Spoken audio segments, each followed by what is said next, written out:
I have a question for you. Yeah, the tables have turned. The turns have tabled. So the first time I heard of you was when you asked a question during the Soho Forum between the then Libertarian Party chair Nicholas Sarwark and Dave Smith. And that's one of the things that sort of, I think, propelled Dave Smith forward in the libertarian world, because I know a lot of people didn't know who he was before then, and really just elevated his position, I think. What are your thoughts? Because I have my own, but what are your thoughts on the prospect of him running for president in 2 years? Wow, you put me on the spot there. Mm-hmm. Mm-hmm. You don't have to answer. I'm just being mean. No, I'm going to answer because I don't want to beat around the bush. And I'm sure if you had asked Dave this, well, I mean, if you've asked him anything, I'm sure you wouldn't beat around the bush. So I'm not going to do the same thing. And, we're good acquaintances. I would think, he's always had nice things to say. And I know that when we were going through our infertility struggles, he was very supportive of us. So I really appreciate that. But I will say, get all the pleasantries out of the way. I'll just say that. In terms of him running for president, because maybe it's the worst kept secret, but I'm just going to say it anyway. I do think that that's like my prediction is that that's definitely going to be something that's going to be announced or something, is that he's definitely running to be the nominee for the Libertarian Party in 2024. And I did say this because we were talking about it a little bit as well before we recorded, but I will say it really depends in terms of, because I did say this too with other people, and at the time, and I know it was like it's recent history because it was like a couple weeks ago, last week or whatever, when I was talking to them, and I was saying, I don't know if I would vote for him. I don't think I would. Now I'm kind of thinking, well, it really depends on who ends up being the nominees because like for Democrat, I'm not voting for Democrat. I don't care. Unless it's like a really good Democrat somehow, but I don't see that happening.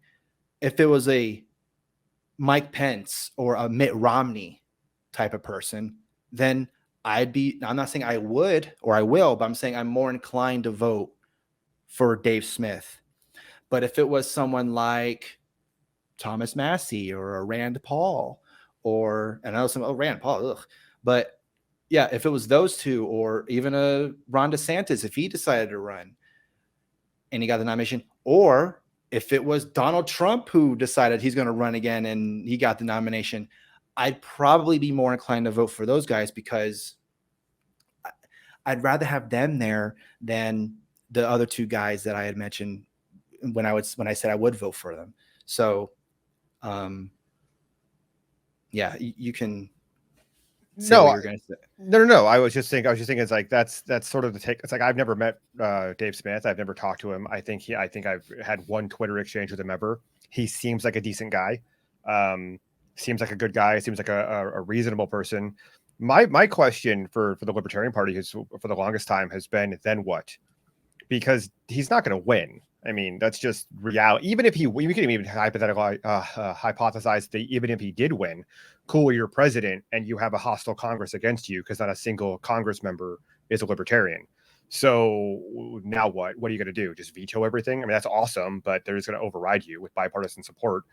So the question is, when he loses, then what? Because Jo Jorgensen got 1.15% of the vote. I mean, she got more voters because everybody voted, even those who probably weren't alive, but everybody voted in this country in 2020. So she got more numbers of votes, but like 1.15% of the actual vote total. I don't see him pulling a Ross Perot. I don't see him pulling 18 to 20%, or let alone enough to win. So what does the party do after that? I mean, to circle it back to the beginning of the show, is that the Libertarian Party's abandoned my state.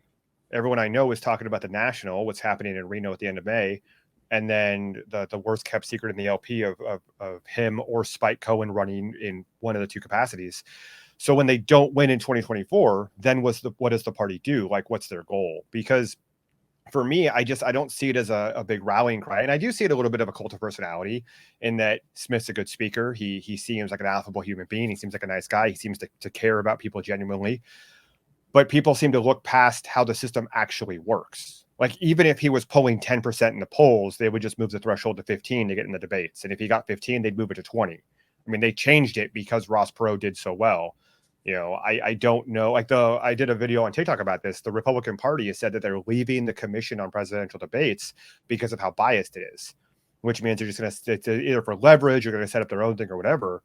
But is the Libertarian Party trying to get in on that? Are they trying to fight their way into being relevant? And if so, how? And what is the plan after that? Because, I mean, if it's just a messaging thing, all right, cool. Dave Smith's already been on Rogan.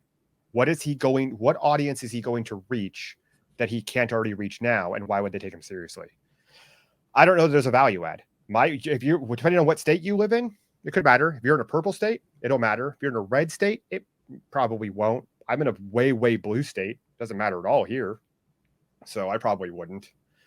You know, I mean, I guess it wouldn't matter either way. I guess I could, and it wouldn't really matter. But, you know, I look at it and I think the Dave Smith question is actually what sort of pushed me off of the Mises Caucus for the most part, because that's what it always comes down to. You know, the Libertarian Party always comes down to who's running for president next time. And I just kind of don't care. You know, if that makes sense. And yeah, I would just say that and I know a lot of other libertarians have said this too, and a lot of people in the party, and I'm sure a lot of people in the Mises Caucus have said this as well, is that if they were to just kind of focus a lot of their attention on just like local elections, you know, winning, and I'm sure they have. Again, I'm kind of someone that's just on the outside looking. I'm not in the party.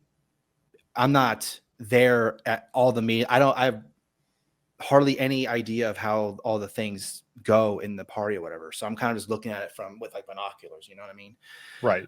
So if they were to focus on local elections and like, okay, like you were saying before, if they did focus and they were kind of paying attention on, oh, there's only one, this guy's running unopposed. Let's run someone there and try and do something there. We'll have some kind of a chance if it's just a Democrat versus a Libertarian or whoever. I'll give you an example of sort of what's right and what's wrong and why I kind of am so jaded about it. I would say the two people in the Libertarian Party who have impressed me, well, one way more than the other, just because I've dealt with her way more. Angela McArdle actively tried to get me in the Libertarian Party. So when I first started doing the I Always Struggle as an actual podcast before I moved over to a different platform, I had done a video or a couple on California's high-speed rail boondoggle. And she sent me a message on Facebook saying, hey, I'm giving a talk at the LA County, you know, Libertarian Party. Do you know anybody who knows about high-speed rail? And she was just sort of like trying to ask me without asking me, I guess. And I was like, well, I'm not an expert, but I've read a lot about it. Like, I know a lot about it. And so she's like, yeah, cool. Are you willing to come in and give a talk? And I did. And then when my city sued me, which is a whole other story for another day, I think actually we talked about this in another episode a couple years ago when it first happened. But when my city sued me, she had me come out again and talk to them again. Now, I'm not a member of the Libertarian Party. I'm just sort of liberty adjacent. And she reached out multiple times and was actively trying to get me to join the party. The only other person that ever came close to that was a guy named David, who was the chair of the Orange County Libertarian Party. When I ran into him, he would try to convince me to join as well. Angela went above and beyond. Like, she sort of found me on Facebook and Twitter and what have you in order to try to get me to join. I've never seen the Libertarian Party do that besides that. Like, looking for people, like go onto Twitter or TikTok or whatever and just type in the hashtag Libertarian and look for people that aren't affiliated with the party who are talking about these things and try to bring them in. If the party was more focused on that, it'd be a different thing. But it always seems like, hey, we need a message on the national level so we can get our ideas out into the marketplace of ideas that have resoundingly rejected libertarian ideology for the longest time. So it's like, we need to get out there and do this. I'm like, well, are you doing it anywhere else? Are you doing it locally? And I don't know. I don't see it. I think if they were doing that, it'd be a different story. I'd love to see the party or just the groups do that. I think this sort of fact that you look at the party, like I see it, a lot of sort of the inside-y stuff, because I have a lot of friends that are on the inside or acquaintances that deal with it all. And it's always factionalism. Like, the big thing happening in Reno is whether the Mises Caucus will take over the party, who the real libertarians are, the whole no true Scotsman fallacy thing. Every convention, they try to remove the pro-choice plank out of the platform, because that keeps people on the right from ever joining. So they're basically going to probably just try to not take a position on it, which in itself is a position. So it becomes all these things where there's no focus, there's no goal. And I don't know how that changes unless you drill down to more local stuff. I don't know that the national stuff is winning out on anything. Maybe I'm wrong. Maybe the party has a whole bunch of registered members and voters and all these things, and they're way stronger than I think. But I don't know, man.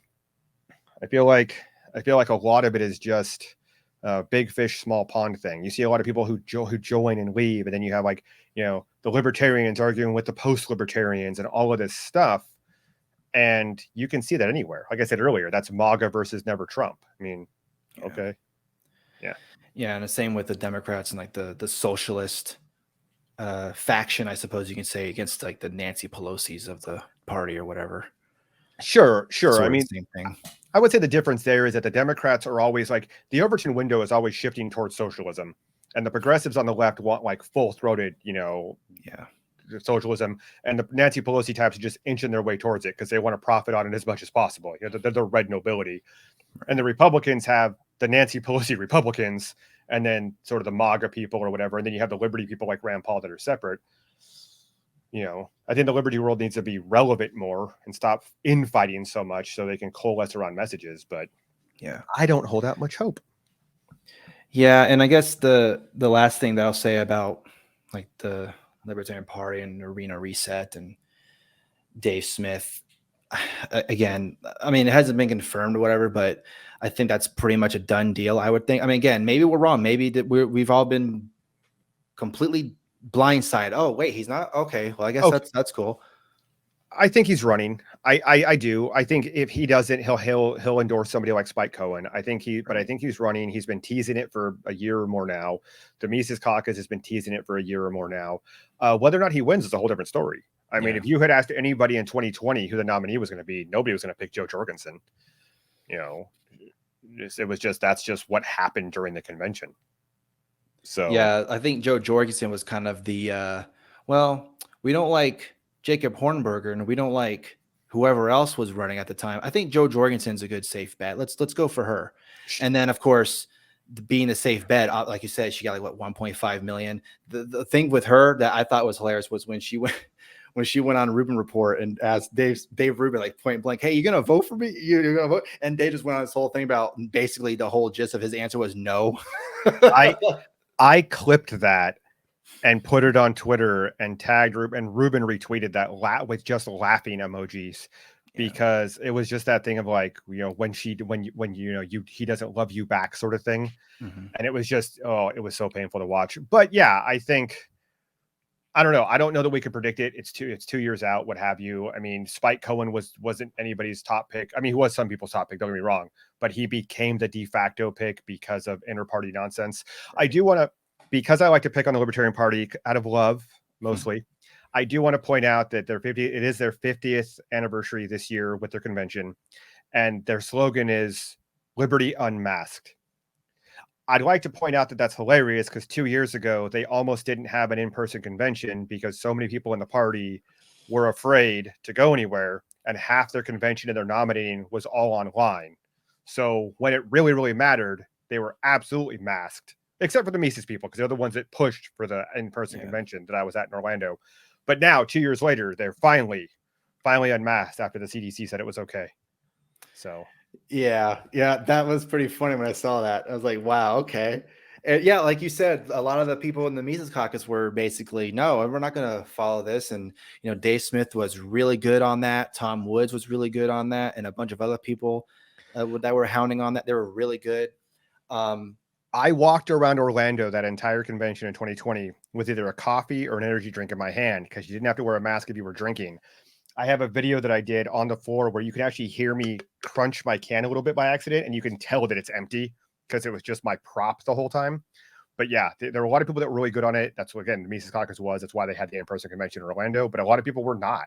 And so I do think that's funny. I just think it's a funny slogan for 2022 when that's not really the big issue anymore.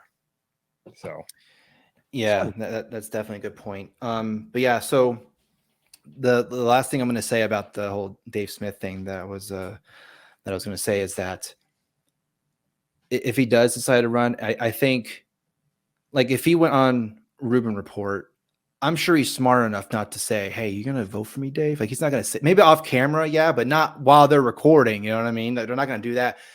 And yeah, he'll probably go on Joe Rogan again, which is great. Huge, obviously a huge platform to be on. He was just on another interview. I think it was like Patrick Bet David, I believe it's the guy's name. He was just on there with other people, Larry Sharp, Spike Cohen, and that went well. So yeah, I think in terms of the messaging, in terms of getting that message out, I think Dave is as good as any of them to kind of let people know. Oh, to be fair, I don't think there's anybody currently within the Libertarian Party that can speak better to the message and can relate more to people. I mean, I think that's why Hornberger didn't win in 2020 for the Libertarian Party, because he didn't come off as relatable. He came off as, the angry professor of the dark arts.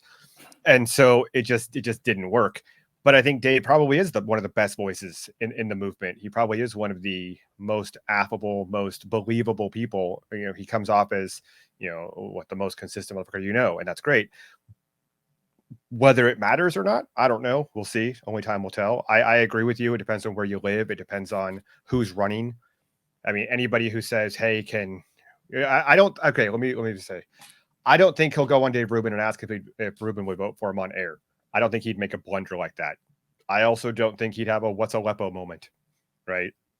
I think he will be a great voice if he runs, but whether or not that's enough to convince people to vote is a whole different issue. I'd love to see their strategy on what they plan to do, but I'm not party to any of that, so it won't happen.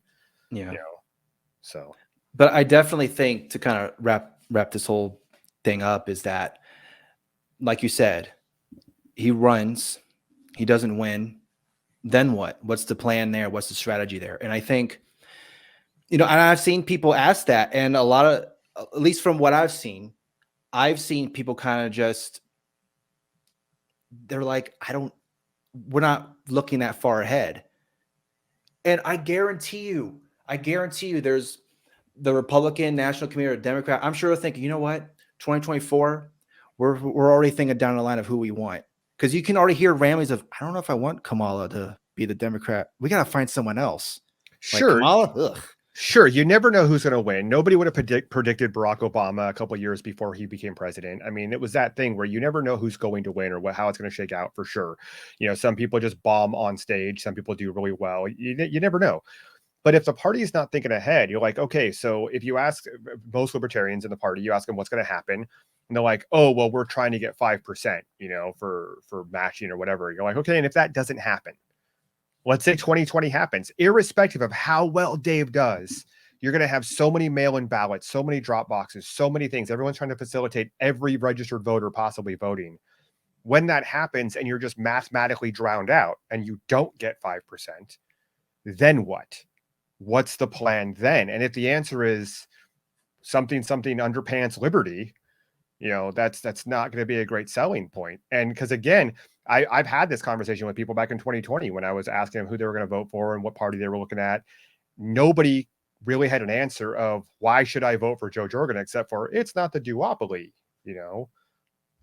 Okay, cool. It's a triopoly. Yay. Yeah. Justin Amash said that, I think, when he was on MSNBC, I believe, in one interview where he said, yeah, I want, like, something along the lines of, I want to be the third option for people. Okay, well, what does that do for me? Third option. Okay, well, these other two options are pretty much going to be the only ones that will have a chance of winning. So what's the third? Like, yeah.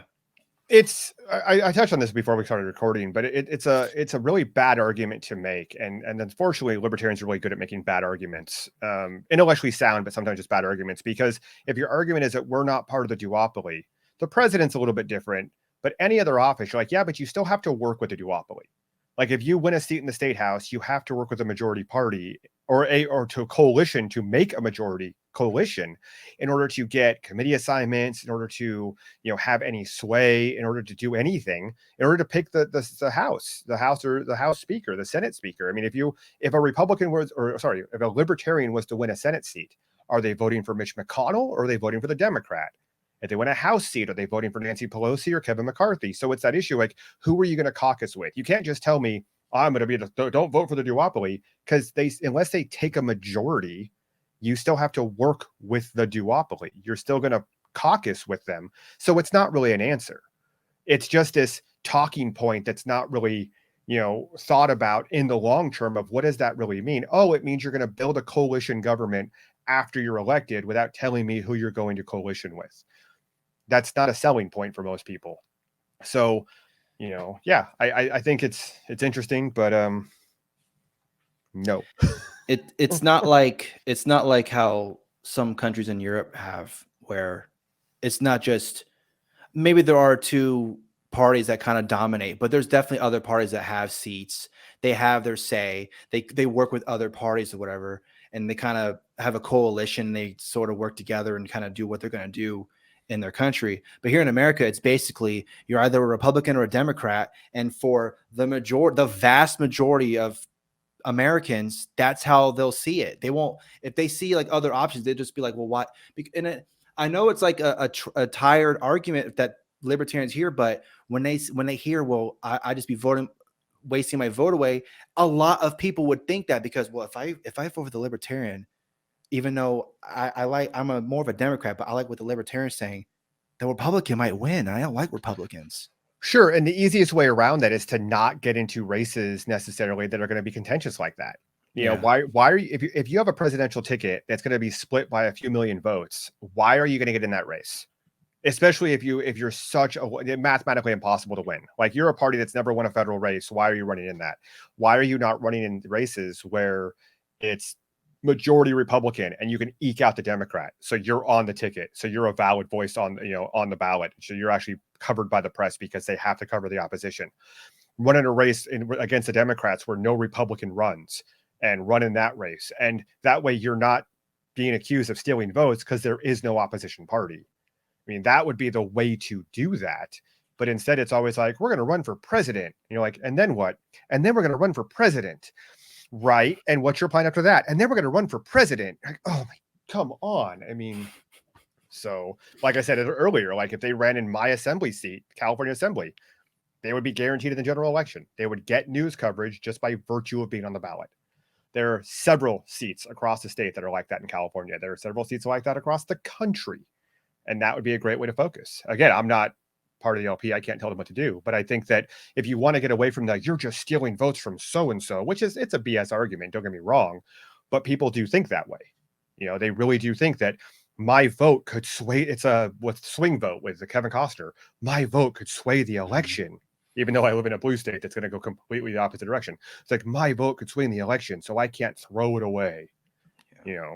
Convince people in California to not vote for the Republican. Holy, your state's not going to go red anyways. Why don't you give another voice? Why don't you give a finger to the Republican Party that doesn't do anything for you here? Run in those areas where there isn't that third party opposition thing. So I don't know. It's interesting. It's fun to talk about, but yeah. So I mean, whatever happens is going to happen, obviously, and if Dave does decide to run, or if all that happens, then good luck, and I hope it works out. However, whatever that looks like, if you are able to sway more people to the quote liberty message or whatever, then I would applaud you, and I'm happy for you that happens and all that. What that means for the long term, who knows, and how it's going to change people's minds, I don't know. But I think that's definitely something that they're going to have to think about, because and like I said earlier, like Dave, in my opinion, is quite possibly definitely in the top of messengers for the like the liberty movement, or whatever you want to call it. But then once he's out, then what? Like who's the next person that's to come up? So that's again, thinking about the future is something that they have to. Right. I wouldn't even worry so much about who's the next person. I would worry about what their plan is, because so the Mises Caucus, let's assume they take over the party at the end of May. Awesome. Let's say that Angela McArdle becomes chair, which I hope she does. She's a great person. I like her a lot. And the Mises Caucus does run somebody like Smith or Spike Cohen or whomever. the question shouldn't be who's the next messenger after them necessarily. The question should be how can they effectively move the needle towards liberty. I don't care about the Libertarian Party. I don't care what their vote threshold is. I don't care what their donor status is. I care about how much does this country or how much does my state move towards liberty. And that's, I think, what needs to be the focus, instead of how much fundraising do we have, how many paid positions can we have in our party or our caucus or whatever. It's how many people are we moving towards these things in the aggregate. And if they have an answer for that, awesome. I hope they figure it out. They have 2 years until the presidential line. If any libertarian has answers, I would love to hear them, because again, Libertarian Party abandoned my state. 320 million people in America, 40 million of them are in California. More people live in if my county was its own state, we would be the 25th most populous state. Like, nobody's running. So if they have an answer for that, or how to solve that, then awesome. I hope they do. I hope they figure it out, and I wish them all the best. But until they can answer questions like mine, questions like yours, questions like your average voters, doesn't seem like it's very utilitarian, or very had much utility. Oh, we don't want to use utilitarian there. Had much utility. Yeah, I mean, if the Mises Caucus does take control, then use that power, because apparently power is like this evil word that they don't like. Like, that's the whole point. You're taking over a party. Then what? You gotta take power. You gotta do something within that party to maybe try and help with the Republican Party. I don't know. It's whatever. It's all this. Blah, you know what I mean? And look, you said it in your video that you were talking about, that we started here with this this episode, and I mean, for the most part, it's probably true. And you said, and you kind of also said it a little bit as well, where you said the LP is a party that's been around for over half a century, and the marketplace of ideas seems to have soundly rejected them. The marketplace of ideas, isn't that something that I hear a lot of libertarians? In the market, we get the marketplace of ideas. If we could just let them hear our ideas, then they would just be like, oh wow, I never even knew. Well, and I know like the party is just one part of it, but that's a lot of people that all they know about libertarians is the Libertarian Party. Right. The word libertarian is synonymous with the Libertarian Party. People assume when I say I'm, I say I'm quasi-libertarian, because I'm not a doctrinaire libertarian. I have a lot of wrong think ideas even within that ideology. But I have a taxationist theft flag behind me. People see that on TikTok or whatever, and they immediately run in to start screaming about my roads or my infrastructure or my police or whatever. And that's that thing where there is this immediate visceral opposition to sort of a foundational belief within liberty. The idea of there's no such thing as a free lunch and all of that. Like, people viscerally disagree with that. And you don't see a ton of people coming to defense of those basic ideas, the basic premises behind these things. And so if the marketplace of ideas largely has resoundingly rebuffed liberty, what do we do to fix that? I think that's why a lot of people get disenfranchised with the Libertarian Party, because the party is worried about being a political party. They're worried about power within the party structure, how they work within the government structure, how they work within elections and all of that. And that takes away to many people from messaging about liberty, because when you start talking about, well, how do we get to 5%? And stop talking about, well, how do we stop these mask mandates? Not that you can't do two things at once, but you're going to have to prioritize. A lot of people are going to side with liberty, those who are inclined towards liberty at least, then side with, intra-fighting, side with nonsense, talking about Robert's Rules of Order to arguing about Robert's Rules of Order, that sort of thing. So yeah, I think there's a chance there. I think we have people who can speak to stuff, but yeah, like I said, like you brought up, the marketplace of ideas has seemingly rejected liberty. That needs to be the biggest push of how do we fix that? I put this up contentiously because I actually just needed a spot to fill my wall. That's not true. It's like it just fit and I needed something there. But yeah, taxation is theft, because it's one of those statements that just gets under people's skin. And you can just have a conversation like, well, hold on, why do you think it's not? Well, hold on, let's discuss this. Let's get into it. Let's get into the details behind it. Why do you think that? And you can try to have conversations with good faith actors, obviously. But if that triggers a ton of people, what does that tell you about what the masses think about something? It's a tough battle. It's a tough row to sow. Yeah, and talking about that with the marketplace of ideas and how liberty's been soundly rejected. Just look what happened with, like you're saying, with the masks and the vaccines. Everyone, well, not everyone, but a lot of people were basically taking what the press was telling them, what the CDC and all the Faucis of the world were telling them. And there were libertarians, and we named them, that were really good on this, saying, why, this is dumb, why are you doing this? But at the end of the day, it didn't really matter, because still people, a lot of people got the vaccine because they needed to keep working, because they had no choice.